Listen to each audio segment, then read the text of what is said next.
Hi, everyone, and welcome back to Don't Tell Me How to Fan. My name is Josh Albrecht, and with me, as always, is my good pal, John Taylor. Hi, John. How we doing? Hey, Josh. I'm doing well. Good news this week, bad news this week. It's been an interesting mixed bag in the old sports world. Yeah. A little bit of a roller coaster. Let's start with the biggest news, which is the downer, but definitely should lead the show, which is the passing of Mr. Baseball Bob Uecker at the age of 90, almost 91. He passed away. He was apparently had a battle with small cell lung cancer that a lot of people didn't know about. I think they said like there were a handful of people that he told that he's been battling since 2023. And I wanted to, I obviously, I don't know, I'll get to you in a second here, John, but I was in the bathroom at the time when I found out, and I literally screamed no, like out loud. And Julie came running, like she thought like something was wrong, like legit wrong, and it kind of was. But then I said it, and she was like, "Oh," and I was like, "That not a sigh of relief, like no." And that's where I was when I heard the news. Where were you when you first heard? I was sitting right at this desk. I was doing some work, and just somebody in a sports Discord I'm a part of just kind of dropped it, and I was like, "Damn."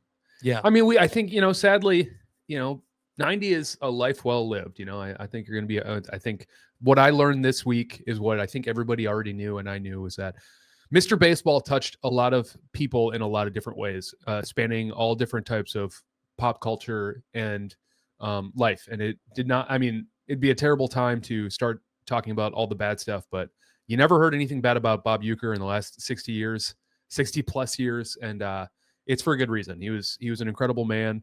It cannot be understated how much he personified and really exemplified Milwaukee and Wisconsin as a whole. I was sitting right here, and it was just gutted. I think for me, the biggest thing is, unfortunately, as fans, we all knew this day was coming, right? You and I are in our 30s, and he had been calling Brewers games for 20 years by the time we were born. It's a miracle that we're having this conversation. He unfortunately passed away before he even retired. That's how much he loved baseball. He had no plans to retire. No, it's absolutely not. not. There was a date and he didn't get there. Right. Like he kind of decided that as long as he could, the death date was going to come before the retirement date. Yeah. And he had taken he didn't travel anymore, understandably. And, he was taking innings off. I mean, listen, I would have taken Bob Uecker for one inning a year. Yeah. If he would have called the first inning of the first game of the year, I would have taken it and been just as happy, because it's just so great to hear his voice. And it was sharp too. It's like, say what you want. Like, he was still very with it. He was still very connected. Obviously he cared, but I just mean, like, I don't know if I could be passionate about anything for 60 plus years. And that spark and joy in his voice never wavered. So yeah, I mean, absolutely. Sad to hear it, Well said. I think that, obviously there's a lot to talk about with Ueck, and I'll get to it in a minute here. But when the news first broke, I was on my way to do a different project I do called Josh Around Milwaukee that we were doing downtown. And I stopped at the stadium on the way there, and I went to the statue outside of AmFam. And there were already flowers and some cans of Miller Lite at that time. And this was, I want to say, like a couple hours after the news broke. So, I mean, literally like no time at all. It's the middle of the day in a work week, And I went there and I saw this one gentleman who, I don't even know where he came from. He just kind of like walked up to the statue, took his hat off, got to a knee, said a little prayer, and then kind of got up and he like did like a clap as to like almost hype himself up to not start just bawling as he like walked away. And I was like, man, what an impact. Like, this is just a fan, right? This guy's a fan just like you and me. And I mean, I guess, I don't know, maybe he could have known him on a more deeper level, but just what I witnessed was the love that an entire city had for one person. And then I started thinking about it more. And I was like, with a team that has never won a World Series, and we've had all-star players, we have Hall of Fame players that Mhm. wore a Brewers uniform, Uh-huh. but Bob Uecker, the guy in the booth, was the most popular person in the franchise. He Yeah. was there were Euchre seats that you could buy. There's a Euchre statue at the top of the building. There's a Euchre statue on the outside of the building. I mean, those are things, literally the amount of Euchre bobbleheads that have been made, instead of players throughout the seasons.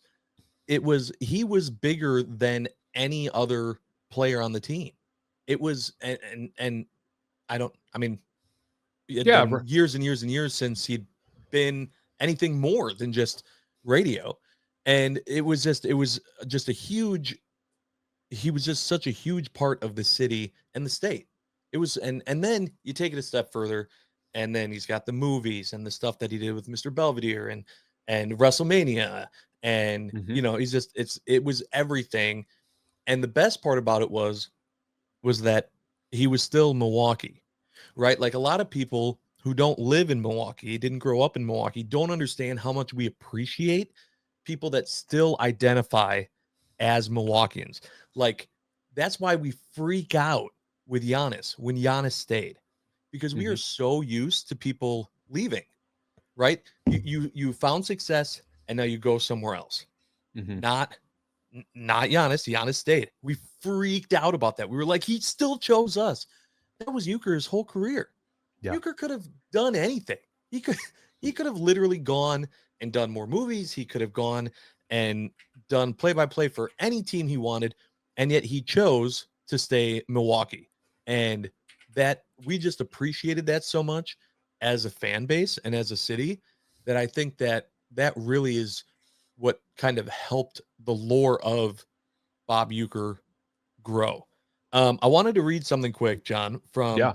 a fan of Don't Tell Me How to Fan. His name is Steve Gorecki, and he reached out to me and he said, I really wanted to reach out and say that I hope you do a dedicated Don't Tell Me How to Fan for Uecker because, well, I need to know how to fan in this instance.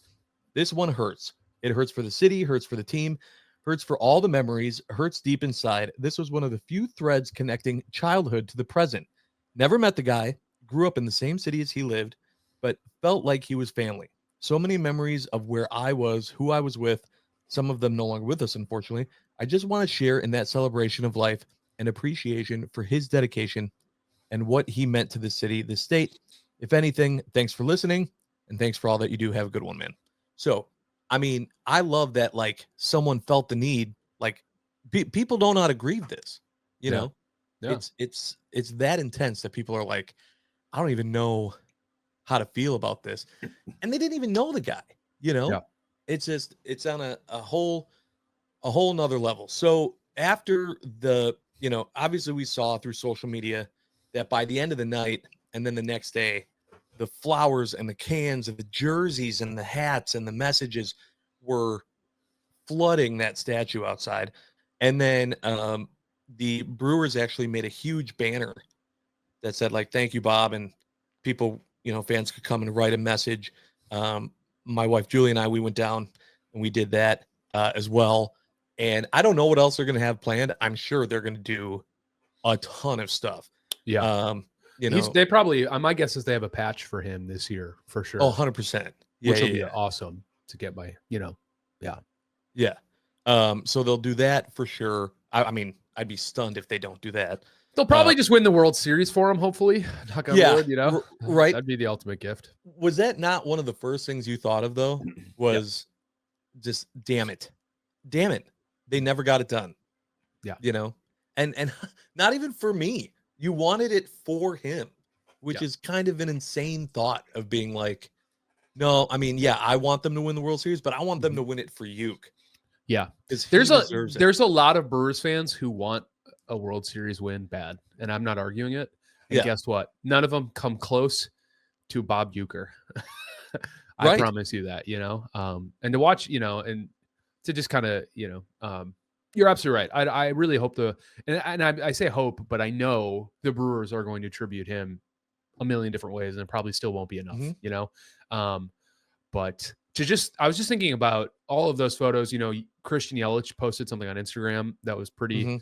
awesome to read. I mean, it was sad and touching and more, it's just like, but even just seeing the celebrations of Uecker and him, even just this last year, it's just incredible. Like I said, you can tell he's always loved Milwaukee. He was so proud to be a Brewer. And he still acted like a little kid, and I think that joy and that zest for life, I mean, it probably carried him way longer than it would have, I mean, Bob Uecker's gone through a lot, he's Yeah. battled a lot of serious health problems. And I think you don't, a weaker man, or, it just happens. People succumb to their difficulties. It just is the way life goes, sadly. And I think, like, somebody who spread as much positivity outward, you could tell he had that inward too. And it's like in those moments of joy, bouncing around like a little kid at 90 years old, it's really inspiring. Like, that's like really, like, I'm sad that Bob Yeah. Uecker passed away. Like, don't get me wrong. I'm never like heartbroken when a 90-year-old person passes, and especially when it's like a life like that. And like, I'm drawing inspiration from just like to remind myself that, like, life's what you make it, right? I don't want to get too philosophical here, but it's like you Yeah. can find a passion, find what anybody listening, find something you care about a quarter as much as Bob Uecker cared about baseball, and you'll live a long and happy life interacting with that. I promise you that, Well, and also the fact that not only did he find that passion, but then he was able to do his job as that passion. There are plenty of people that don't get that lucky, Yeah. and a lot of people that don't realize how lucky they had it. And so, like, he was in it that whole time, and he just stuck with it, and he never took a break from it. He was like, no, this is what I want, this is what I love, and he did it for 54 years. That's Yeah. incredible.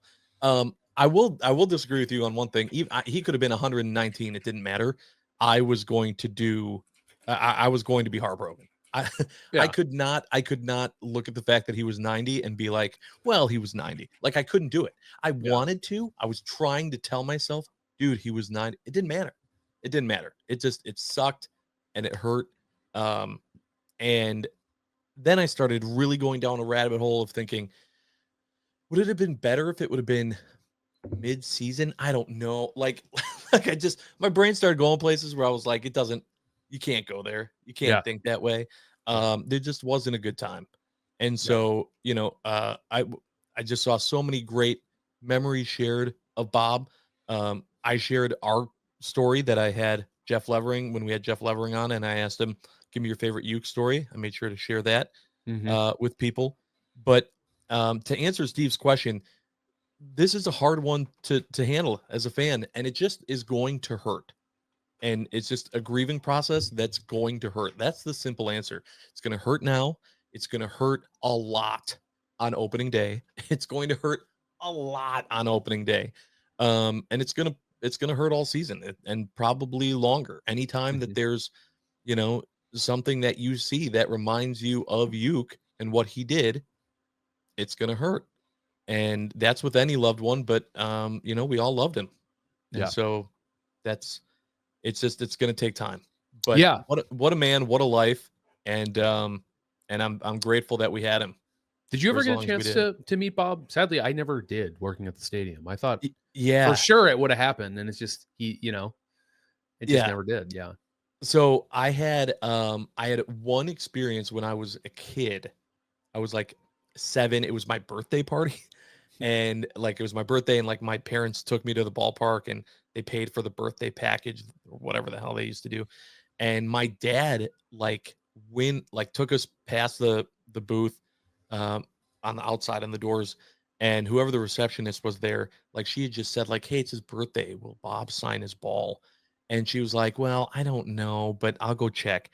And then, like, during a break, he came out and he, like, flipped the ball to me, and he said, happy birthday, kid, and then left. And that was it. Cool. Yeah, very cool. And Yeah. even worse, I have no idea where the ball is. Yeah. What a piece of crap 8-year-old I was. No, hopefully you hit the cover off it, Yeah, just what Bob would Yeah. have wanted. Yeah. But that was it. That was the only. There were a lot of, for him being as popular as he was, there are not a ton of photos or people, like, just as fans that I saw who Mhm. had photos with Bob. Yeah. Like I said, I feel like, he was 60 when we were born, so it's like, as long as we can remember him, he has been considered by the American Health Association a geriatric person. So I'm sure those requests were few and far between. People were just happy to hear him call. So I think they really respected his privacy in that way. I mean, you also talk about, like, how does somebody call baseball games for 50 years for the same team? You do it in a small market where you're going to be cherished and appreciated. I don't want to play out different scenarios, but something tells me if he was in New York, I don't know if he would have been there the whole time. You know what I mean? It's really like, good point. it's a very slow walk of life that, like, allowed him to just do what he loved and not have to really deal with any, like, extracurriculars. I don't think anybody was asking him for anything more than, please just keep calling baseball games as long as you want, Right. And so, I don't know if you did you watch SmackDown this past Friday? I did not, but I did see the tribute. Yeah, they had like a really lengthy video package, which was awesome. Yeah. I mean, the overall on social media, I mean, the amount of actors and celebrities that were reaching out. I mean, I saw like Antonio Brown even said something, and I was like, I guarantee you've never met him. But I mean, Sandler had a photo with him. And pretty much anyone who had either seen Major League or seen the clip from WrestleMania with him and Andre. I mean, anyone, it was like, it didn't matter if he did anything that you saw, you were like, oh, damn, no, not Uecker. And that was the impact. But yeah, it definitely went beyond Wisconsin. Yeah. He was just such a natural entertainer. Sorry, I was just thinking about even like you're talking about his credits, and it's like, I mean, he was like a favorite guest of like Johnny Carson. Yeah, over the Milwaukee Brewers play-by-play announcer frequented Johnny Carson a lot, and I know he broke out past beyond baseball, but the man had it. He was so funny, and just like, it's incredible. You talk about like certain like sports figures who like cross over, like a modern, not equivalent, don't get me wrong, but it's like you think about like the podcast social media landscape and how all these like sports personalities or sports athletes are transcending to become entertainers. And it's like he was the first one to do it. Probably. I can't think of another person who had a pretty middling baseball career and then just definitely not from a small market like Milwaukee. No. I will say too that he so understood self-deprecating humor, which you see a lot of these guys now that are trying to make that transition, which I feel like is pretty, it's becoming a lot easier, right? The line between Hollywood and sports, professional sports, is getting blurred quite a lot, but no one approaches it the way that he did. Still, like, from the time he started to now, you don't see it that way. I mean, it really was like Rodney Dangerfield-esque, but from someone who wasn't a trained comedian. It was incredible. He was truly one of a kind. Yeah. And God, I hate that he's gone. Yeah. And I just don't want this change that's going to happen. And we have no choice. Yeah. I mean, I don't want to. I mean, I don't know who they're going to replace him.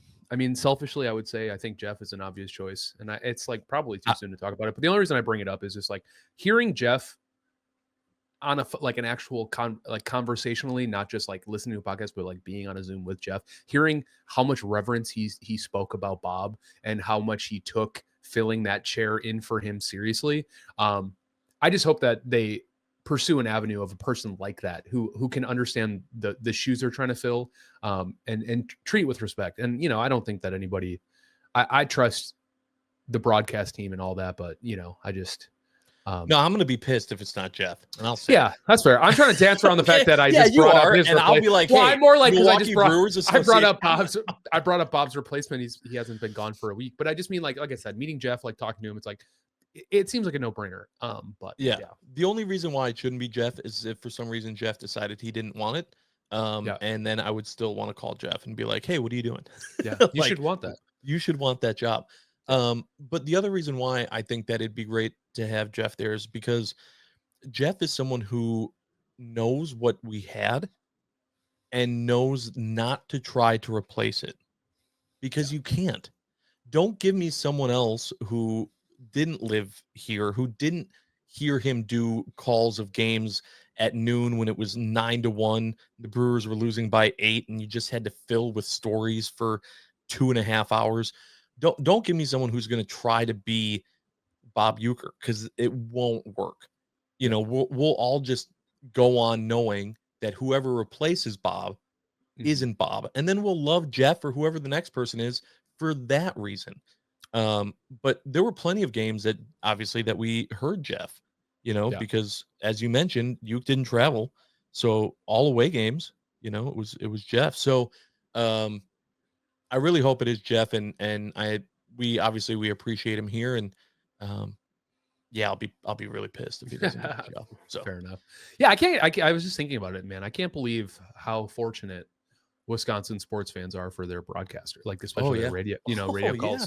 I mean, I guess Jim was Wayne, and I mean Jim Paschke obviously was on like the video call, but I mean these are like legendary figures. I was thinking about when you're talking about Jeff. I'm like, you talk about somebody who understands the game, is like reverential of the person who had the seat before, and I was like, I think Lisa Byington is like absolutely fantastic at her job.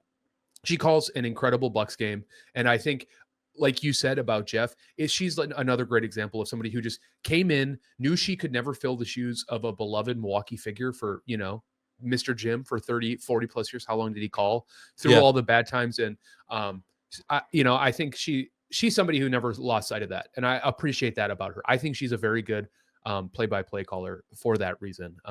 I will say, I think that the problem that she's running into, and the problem that I'm afraid Jeff is going to run into, although Jeff has, already kind of started before Uecker passed, is that in Wisconsin, in Milwaukee, we like what we know more than just because it's good.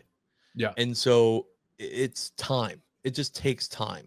Yeah. And even if Jeff comes out the gate and he's just incredible, I mean, he's already great, but if he steps it up to a level that none of us could even fathom, there are going to be plenty of people out there that just go, well, yeah, he ain't Uecker though. Well, it's like, well, no shit. Well, sadly, science and human fact took that. It's like there's nothing that can be. Bob didn't retire, and nobody ousted him for Jeff.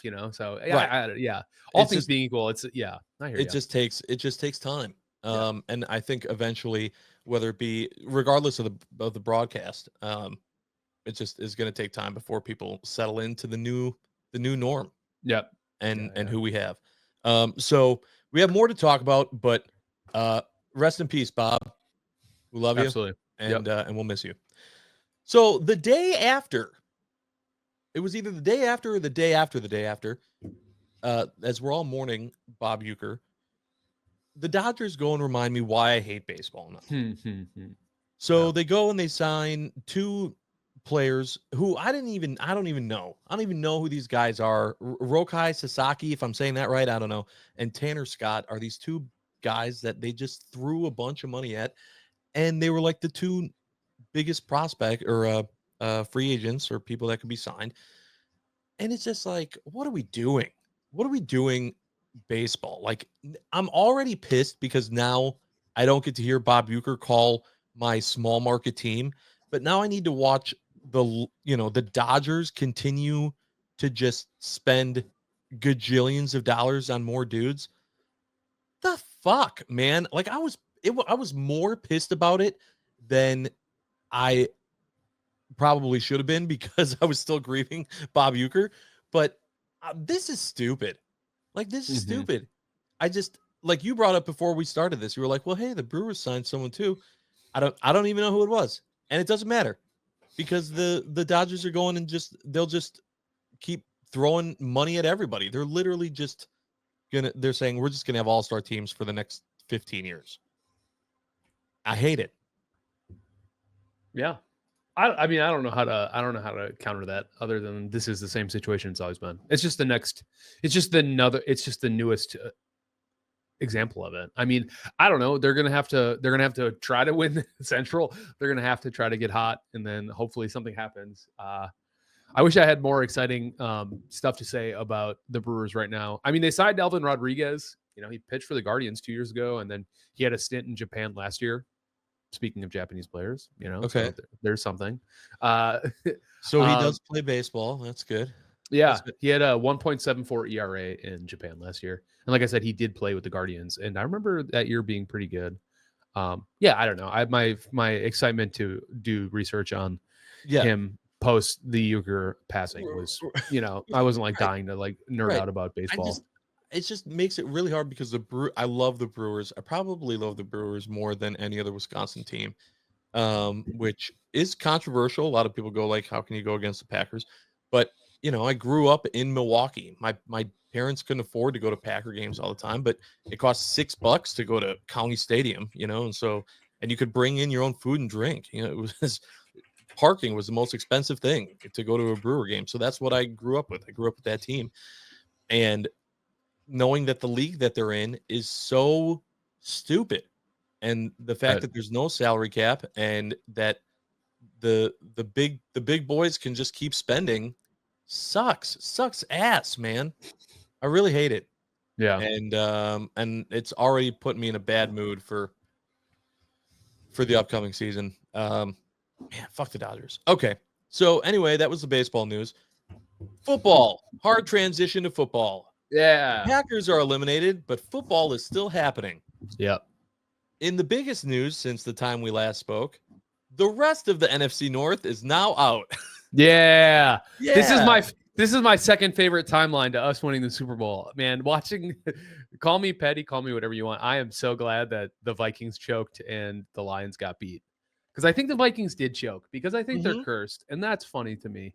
The Rams are a good football team. I think people almost immediately were like, I don't know, playing the Rams isn't going to be as easy as you think it's going to be. And it proved it. I think we were recording while they were getting hammered. And then that score went final, which was awesome. The Commanders just out dueling the Lions wasn't what I was expecting, but as it was happening, I was like, I guess I'm not surprised. I mean, the Commanders' offense has been pretty incredible all year. Yeah, but so okay. Well, I definitely have thoughts on this, but I want to start with the Vikings because that game was happening as we were recording last week, so we didn't get to talk about it. But Sam Darnold, right? Like he was, I'm gonna say a game away from making a boatload of money.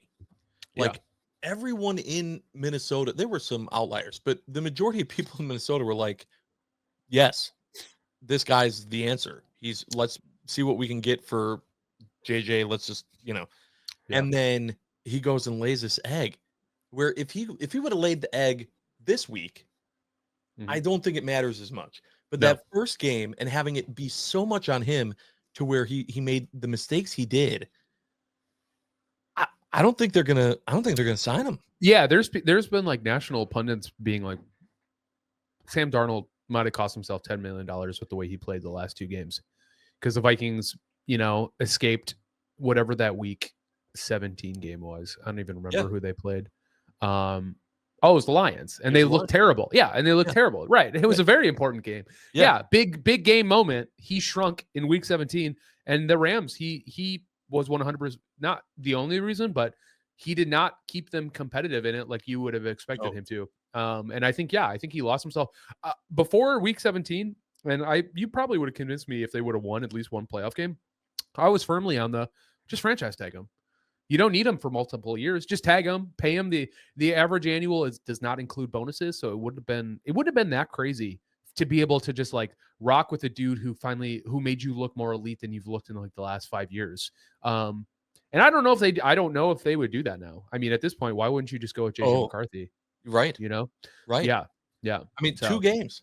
You put together this great season with a team that was not supposed to be there. I still don't know what the preseason predictions were for the Vikings, but I promise you it wasn't 14-3, and I promise you that it wasn't, that Sam Darnold was going to be the reason why they were 14-3. Yeah. And he got him there and then completely crapped the bed. The Vikings win season total on BetMGM was set at 6.5 wins. That's how bad they thought they were going to be. Yeah. Which is it makes perfect sense. Like, don't get me wrong. Like, you lose Kirk Cousins, he was never going to win you games, but he never lost you games. He was Mr. Consistent. You know what I mean? And coming off that ACL, like, it makes a lot of sense. But all that skepticism was earned. I think Kevin O'Connell, and we've talked about this, I think he's a hell of a coach. I think Brian Flores coming in, and then their GM, I hate that I can't remember his name. Kwesi Adolfo. I think. I don't want to be wrong because it's disrespectful. It Sorry, doesn't let me look matter. it up. It does. All right, you look it up, but it doesn't matter. Yeah, it's Kwesi Adolfo Mensa. See? That's There right. you It's hyphenated. So I was close. I didn't pronounce it wrong. I just didn't have the whole name. He signed the right guys. We've talked about this. I think that team ultimately performed better than they did because they got Sam Darnold up to a place where he could play. But I think it's true. I think he was outperforming everything his advanced stats and metrics ever said in his career. I think he's somewhere in between. I think the Jets screwed him. I think Carolina, he was going to compete for a job, but it's very, very obvious that they can't develop a quarterback talent. And then, you hang out in the 49ers. He never got on the field, but I think he probably learned a hell of a lot from Shanahan and that whole quarterback room. And then, so, I think he cost himself $10 million, but someone's going to sign him to start for sure. If you're the Raiders, if you're like the Raiders, wouldn't it be like a no-brainer to just draft that dude? It's like a pretty subpar quarterback class. So it's like he lost probably a top of market, like 5 to 6 year deal. But I mean, to go from almost out of the league to, hey, if you can kind of just even perform 75% of what he did all this season, he's still probably a top 15 quarterback. I mean, he was probably a top 5 quarterback this year, Right. So what he cost himself was a ton of money and staying with the team he was with. Yeah. I see no way how that Minnesota doesn't move on from him. Yeah. I mean, I guess like the only thing would be like, there was that report that didn't JJ have to have like a second surgery, like a cleanup surgery or something? Maybe. Even so, like, I think they're going to, because just like in Green Bay, the GMs, they still draft these guys. And, their careers still ride with the draft picks. And so they're like, no, we drafted this guy. If he's good to go, he had the surgery. He's young. Yeah, he did. I remembered correctly. He did have a second surgery in November. But it was to deal with like swelling in the knee. That's like pretty common in those like larger surgeries, especially when you're like pushing rehab. It sounds like they think he'll be back for 2025. And I know they really liked him. Obviously they're like, I don't know. I don't know if you keep, if I was the Vikings, I wouldn't keep Darnold anymore. No, I mean, if it's just like, it's clear if he's going to shrink in big moments, which, he had 2 opportunities to, I mean, if he would have beat the Lions, they would have won the 1 seed and then maybe lost like the Lions did. I think he wins it. You know what I mean? Like they needed to win one of those 2 games, I think, for the Vikings to like mortgage some of their future. Because I think, I don't know. I believe Kevin O'Connell can get JJ McCarthy up to snuff to at least be not the reason they lose games next year. I think agree. Ultimately, I think they probably take a step back in some sort of way because they have a lot of free agents. There's like a hilarious, we were kind of, a week ago, I was reveling in their loss a lot harder than I am now. There was something about like they are losing a lot of players, and they only have like 5 picks. No. They have like they have less than that. I think they have 3. Well, they're getting a compensatory. Pick.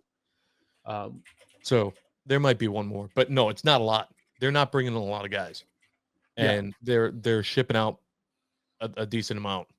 Yeah, so I agree with you. They have 3 selections, and that was from what all they traded to get that. I forget. Was it Dallas Turner? Yeah, it was. Yeah. So there it's going to be. I mean, I expect them to take a step back. Then you have the Lions.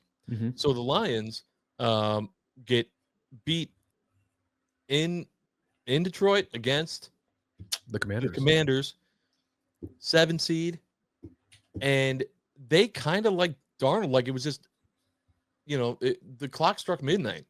The Lions all season, I was like, I completely believe the hype, man. I was like, this team, they figured it out. They have all these injuries, and it didn't matter. They're finding ways to plug and play at such a high level. You see someone go out mid-game, some schmo comes in, and he's killing it. They did it against us. They did it against other teams. It didn't seem to matter. And then they had more injuries in this game against the Commanders, par for the course, and they couldn't recover. No. This was the game that they couldn't recover. Goff starts making mistakes. Mm-hmm. And then it was just like, okay, this is it. This is the game that they lost. Yeah. I'm not going to lie. I kind of hated it. I kind of hated that they lost. I know that they're in division and whatever. I think the main reason is because I so don't want to see the Chiefs win again. Mm-hmm. And I don't want to. I'm just worried about. I don't know that the Commanders can beat the Chiefs in the Super Bowl. Yeah. Well, And I even think more so, I think it's going to end up being Philly, and I don't want to see Philly there either. So I'll answer this question in two parts. One, I already said it's my second favorite timeline in this universe. I'm so glad the Lions lost. I mean, you know how like people do like that, that Red Bull like Flugtag thing where they try to just like take an apparatus and jump it, and then parts start flying off, and then they just kind of see. That's like been the Lion. That was the Lion season. It's been a miracle they've been coasting over the ocean as far as they did, and without a defense, you're and credit to them. I suppose I don't care. And then my second part, and I'll go back to that first part, but I just want to hit your whole thing. I think the Bills are going to beat the Chiefs this weekend. I feel really good about that. I feel really good about it. I just think like it's like, I don't know, man. Josh Allen is such a special football player. He should have won MVP last year over Lamar, and I think Lamar should win over Josh this year. But I just think you just give it to Josh this year, and then in 5 years, we're like, man, I'm glad both of those guys got MVPs during their runs because they were really good. But he's so special. 6'6", 240. I mean, he's a great example of somebody who had accuracy issues.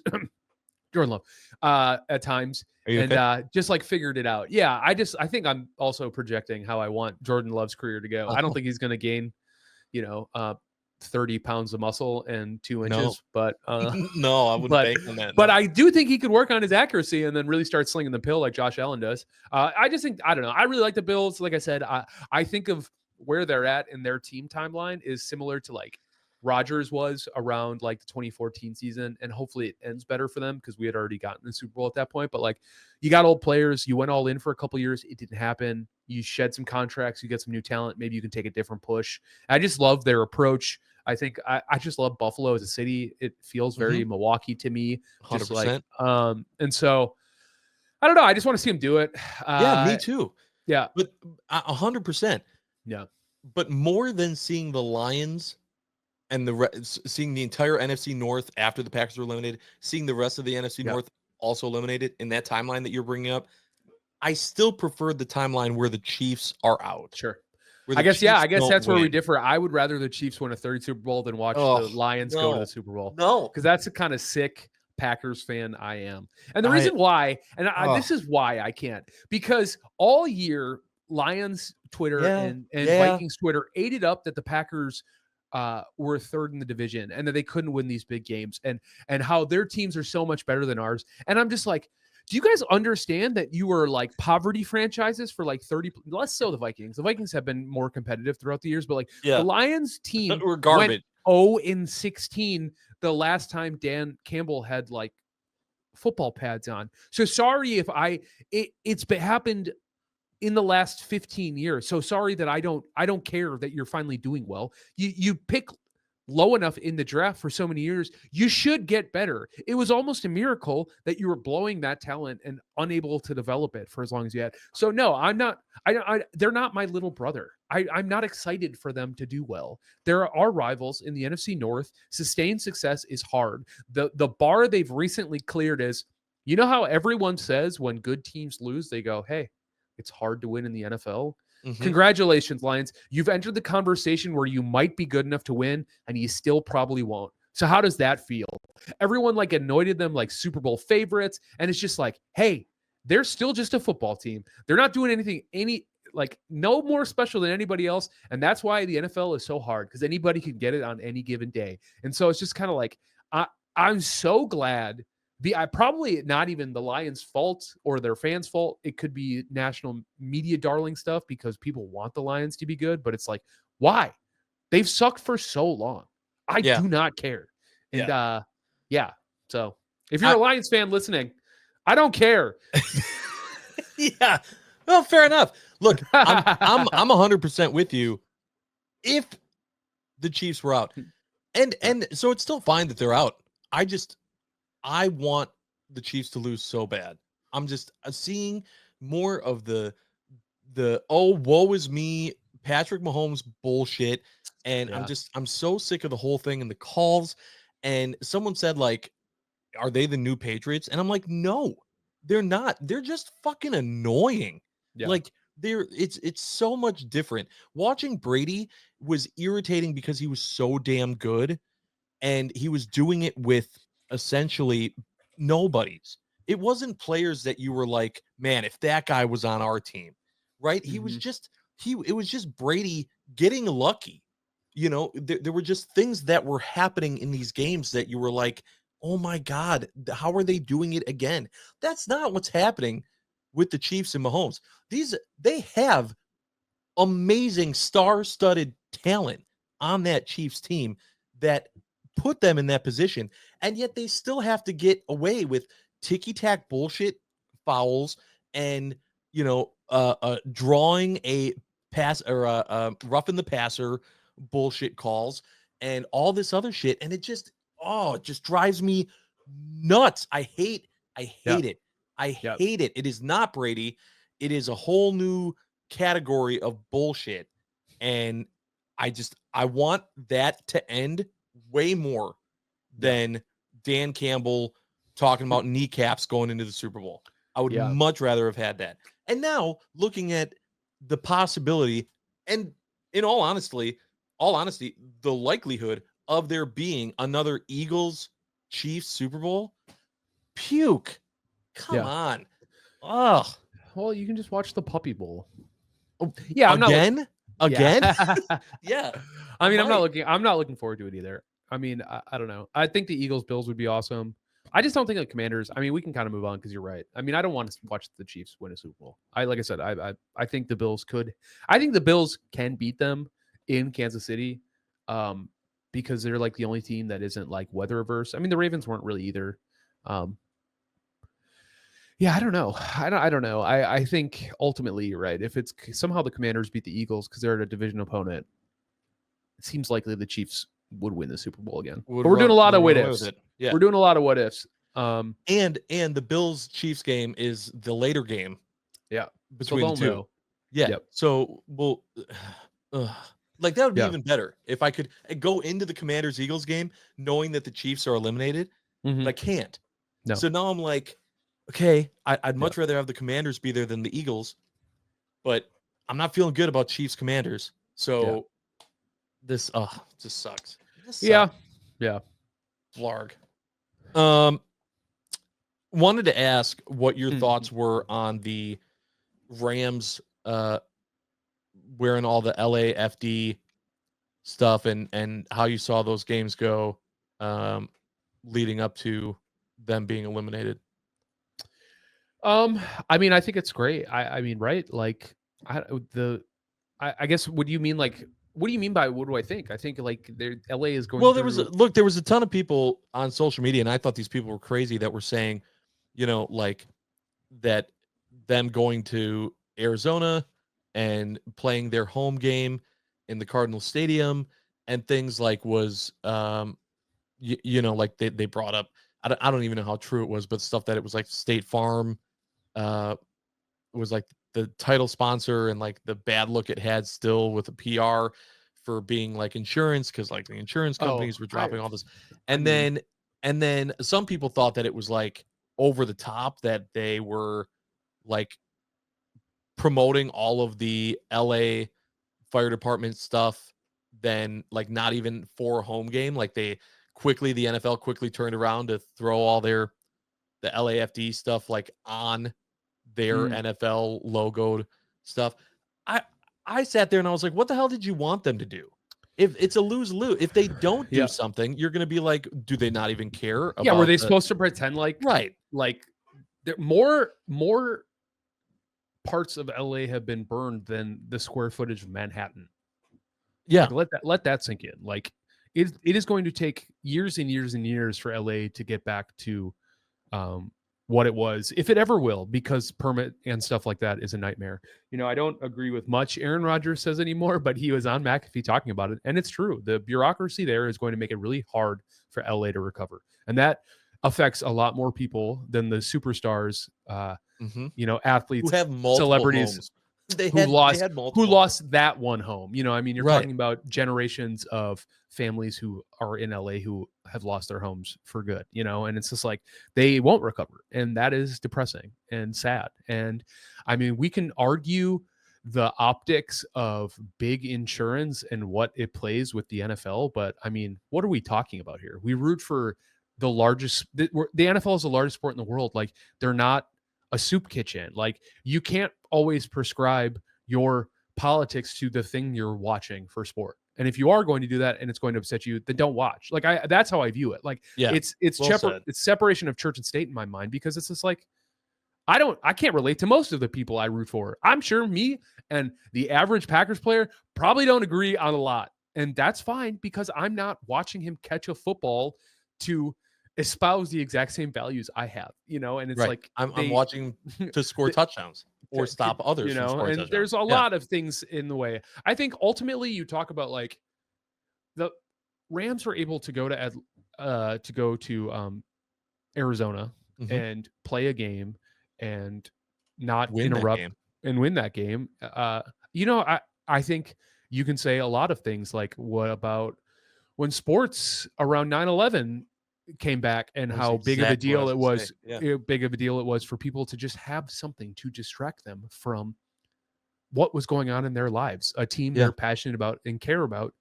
And so that's how I feel about that. The LAFD stuff, I think it's great.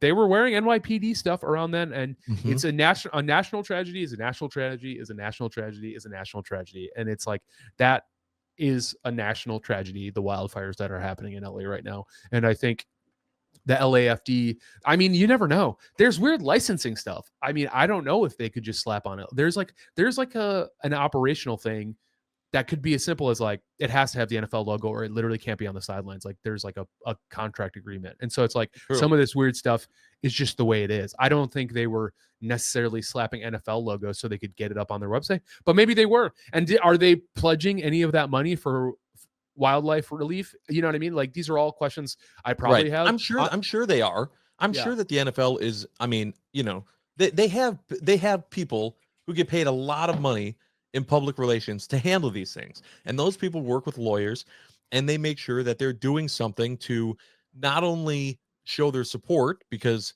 they want to keep a good image to the general public, but also because it's where their fan base is. They have fans there.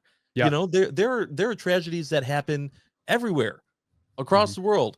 But when it's in the city where you have multiple teams in your league play, you're gonna freaking make a big deal out of it. Like, I was very confused at if anything, I was more surprised that they didn't have stuff like ready to go, like, immediately on the sidelines for the game when they were in Arizona. Like, I expected this fully. And so the outrage on social media, I was kind of just like, you guys got to stop. This is stupid. This is stupid. So a very quick Google shows the NFL, Los Angeles Rams, Los Angeles Chargers, and New Era, who made the hats, do not retain any profit from the sales of these hats.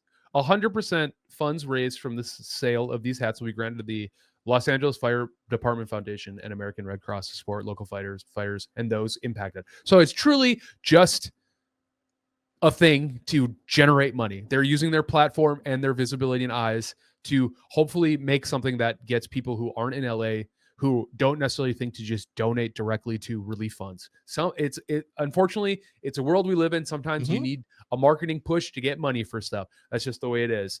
And also, like, the Rams, I forget, the Cronkies that own them, they donated $1 million to LAFD Foundation. So it's not just, it's not like the lips are, I mean, it's not a lot. That was the other thing.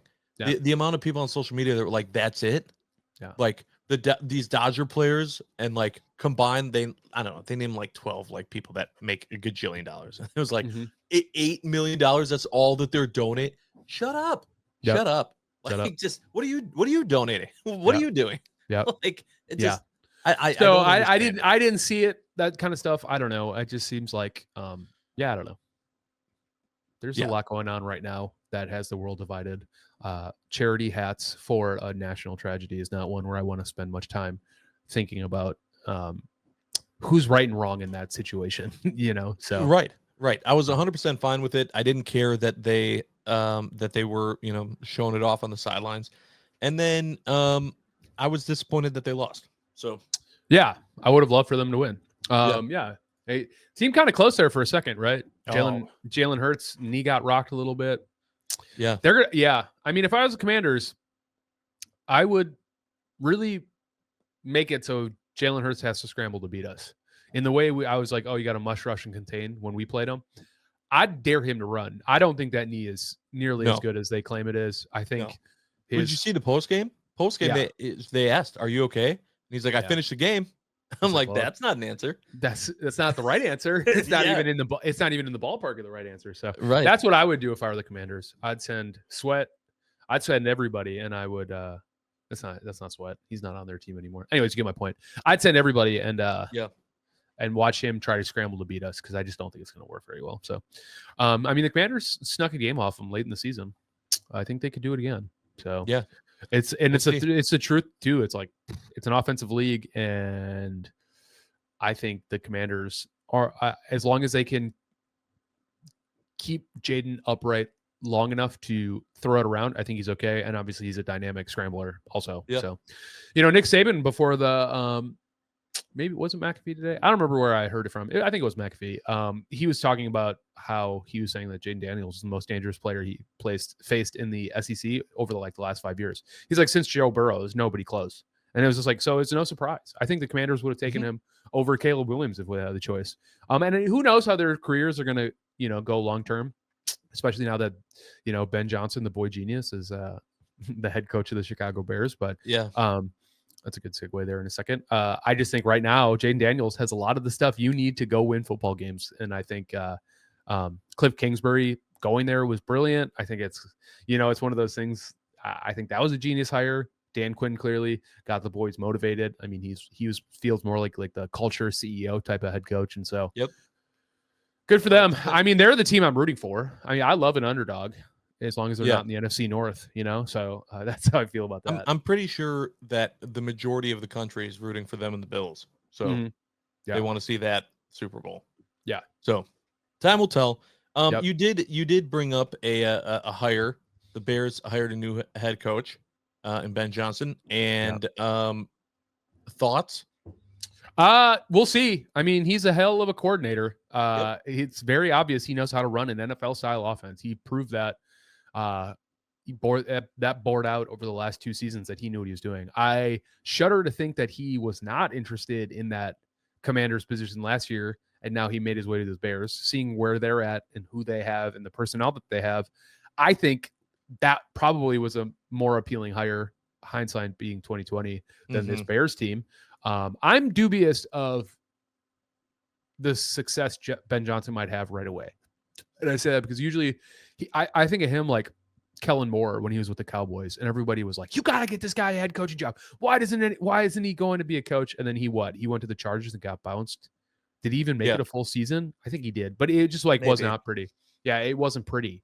And I concerned that Ben Johnson is going to learn the hard way all the things a head coach is responsible for that is not the X's and O's of a football game. And so how do you, and I think that's it's a really great case study on why guys like Matt LaFleur, Mike Shanahan, Sean McVay are some of the best coaches in the league, because their offenses do not seem to suffer from the lack of time and effort the head coach can put in. And part of that is who they bring in. I mean, immediately the other report after Ben Johnson got hired was that they're trying to target Darren Rizzi as a special teams coach. And I don't know if they're trying to get like a more tenured, seniored person, but it's not like his time with the Saints didn't go great either. So the reports being a star-studded coaching team, I'm like, okay, so where's the stars? Because I don't think anyone, I know Rizzi is somebody LaFleur wanted before he hired, like 3 coaching cycles before they ended up landing on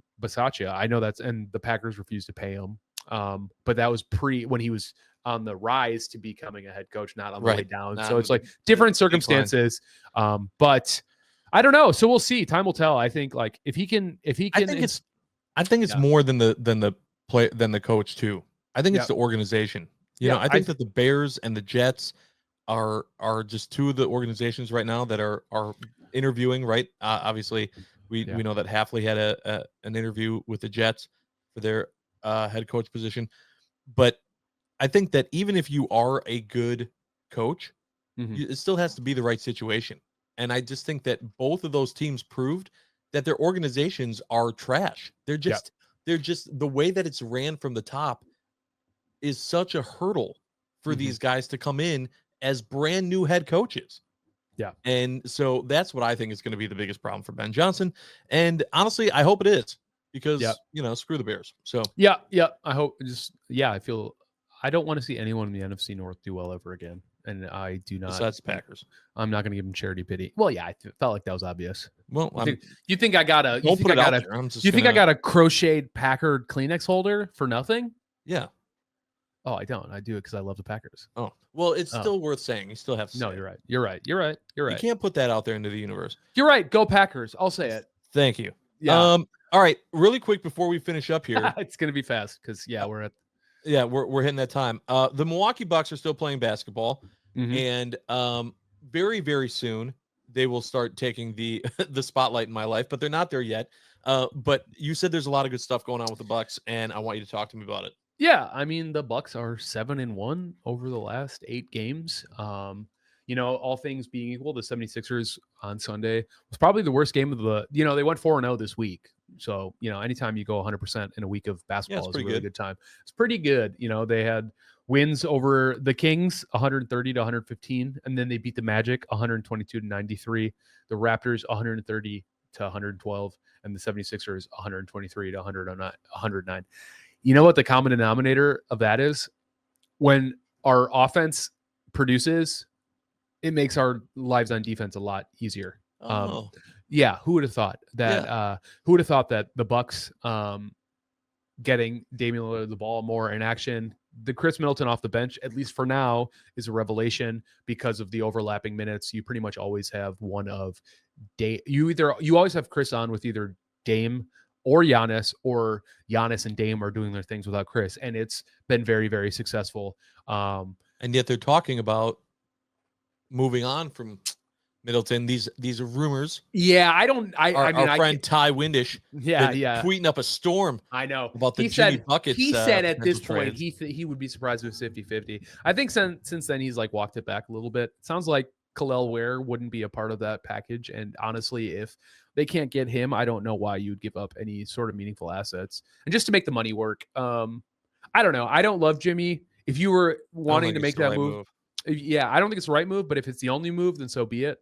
They got to do something. I'd love for them to keep Chris and move some other parts. Namely, they got to free up a spot for Ryan Rollins. They need to make a trade to get Ryan Rollins on an official NBA contract because he is a very good player. He started with AJ Green and Ajax being out a couple days ago. He's the first man up with Ajax out, but he's maybe now the second most athletic person behind Giannis on the team. But we're looking at a team going into this year where we're saying, who are the developmental pieces that are actually going to be able to help carry an NBA game? And then we start seeing guys like AJ Green. AJ Green is a bona fide NBA player now. To go undrafted to where he is right now is absolutely incredible. He's one of the fastest. There's I forget the statistic. I should have wrote this down. He reached some sort of really impressive benchmark for threes hit, the fastest to maybe 200 threes hit in an NBA career or something really exciting like that. They started him a couple games when Ajax was out with a hip issue, and it looked really good. He's better on defense than you'd expect. He's still probably the biggest liability next to Dame. I mean, I think Dame's probably, because of his height, is always going to be an easy mismatch for defenses. But he looks great. Ajax has got to figure out some sort of offensive production because his minutes with Giannis are not great. And I think it's because teams just do not have to shade over to that side of the court if he's on it. Sure. AJ Green is keeping him honest. I mean, I'm just giving you the cliff notes here on how the games have been going. But yeah, I think really getting Chris out of the lineup at the start. I mean, the big thing too is just Dame is looking more like Portland Dame. There's that huge report that came out that Vin Baker called him and had a serious conversation where he's like, hey, we don't need you to figure out how to fit in with this team anymore. We need you to beat Damian Lillard. And I don't know why it rang true this time around, but he is actively looking off. Giannis is calling for the ball and Dame's I'm going to go over here. I'm going to just take this shot. He's been more aggressive.